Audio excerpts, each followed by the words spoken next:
Pemirsa, ribuan karyawan pabrik sepatu di Kabupaten Tangerang, Banten di PHK oleh perusahaan. Pemutusan hubungan karyawan ini akibat menurunnya permintaan pasar.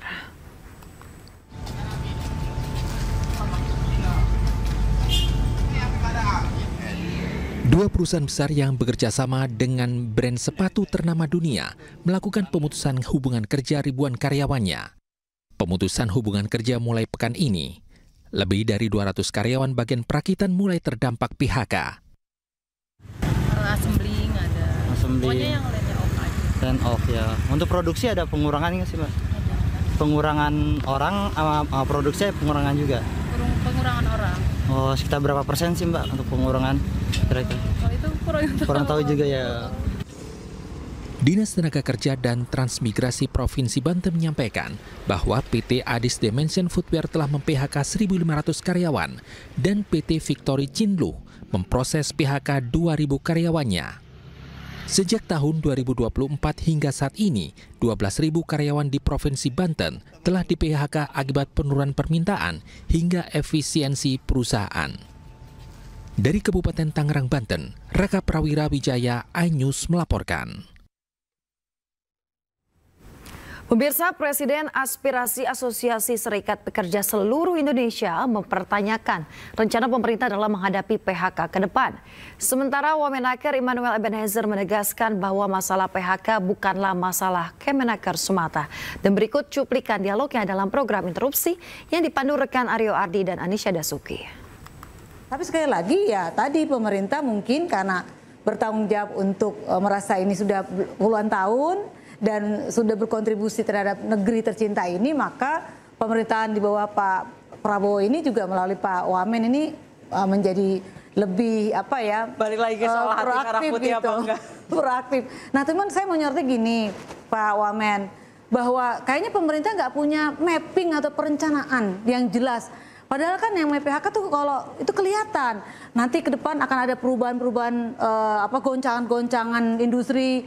Nanti ini ke depan ini tadi saya sampaikan Mbak Esa, ini bola salju. Ini PHK secara umum maksudnya ya? Ya, ini PHK secara umum maksud saya. Jadi ke depan itu ada sektor finance juga akan terdampak.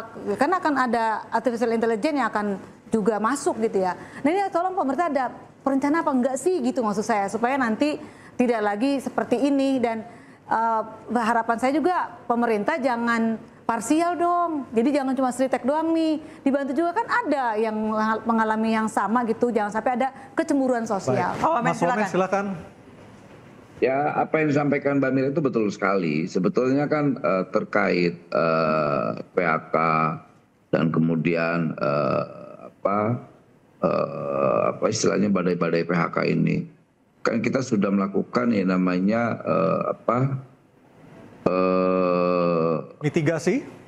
mitigasi dan terus kemudian kita juga sudah melakukan kolaborasi ke beberapa lembaga kementerian karena masalah ini kan bukan masalah Kementerian Tenaga Kerja doang.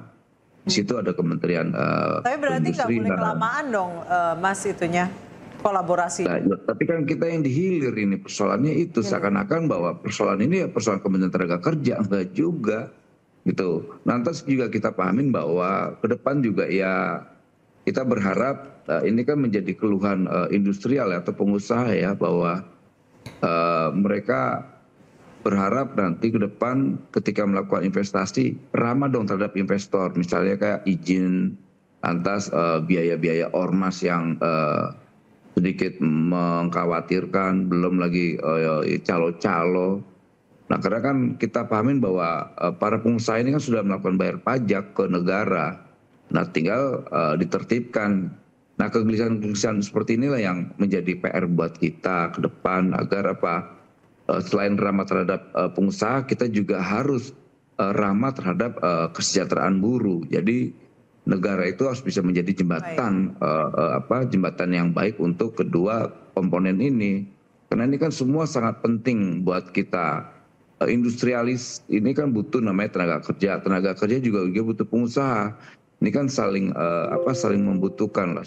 Sebuah masjid berusia lebih dari 1 abad terdapat di Boyolali, Jawa Tengah. Ya, walaupun sudah tua pemirsa, masjid peninggalan Raja Keraton Surakarta ini tak pernah sepi dari jemaah.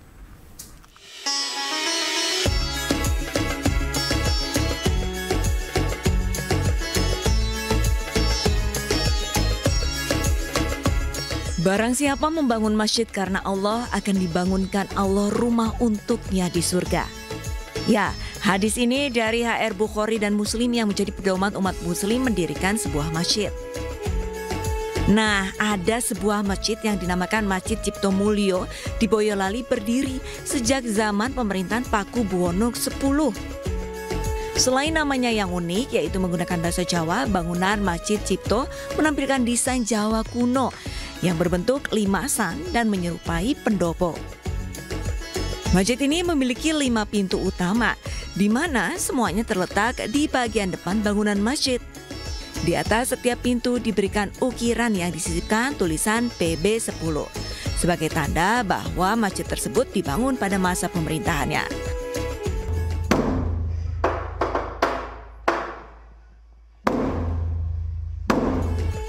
Bahkan beduk dan kentongan masih asli sejak zaman dulu hingga saat ini dan masih digunakan.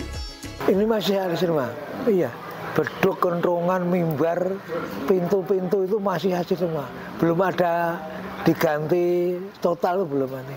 Di depan itu ada tambahan itu karena jamahnya kan bludak begitu bahasa Jawa. Nah itu tambahan itu kalau tidak diberi itu jamahnya kepanasan. Walaupun usianya sudah 120 tahun, bangunan masjid ini masih kokoh. Para jamaah masjid pun masih ramai mendatangi dan beribadah di dalam masjid. Menurut sejarah, masjid ini dibangun oleh Raja Keraton Surakarta pada hari Selasa 24 Jumadil Akhir tahun 1838 Hijriah atau tepatnya tahun 1905 Masehi. Dari Boyolali, Jawa Tengah, Tata Rahmanta, iNews melaporkan.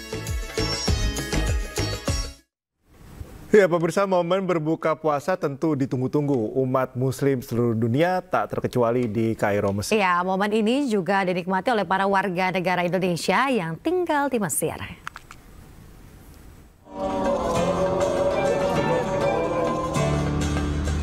Darasa menjadi salah satu area terkenal di kota Kairo, Mesir bagi masyarakat untuk menghabiskan waktu menunggu berbuka puasa, termasuk warga negara Indonesia di sana.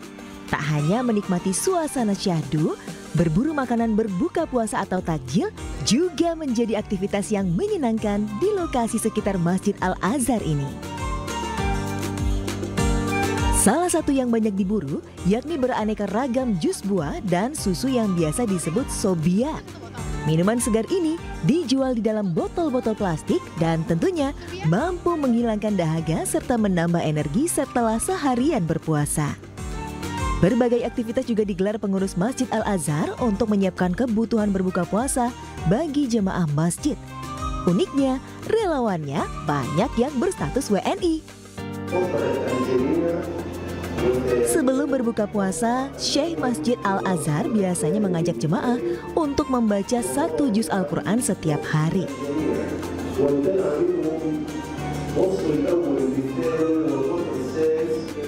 Syekh lalu memberikan tausiah. Waktunya berbuka puasa tiba.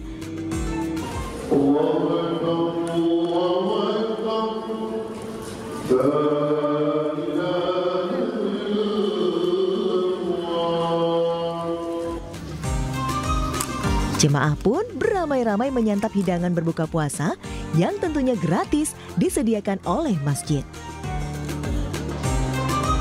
Momen berbuka puasa serta menunaikan ibadah sholat di masjid berusia 1 milenium lebih ini tentu memberikan banyak kesan bagi umat muslim.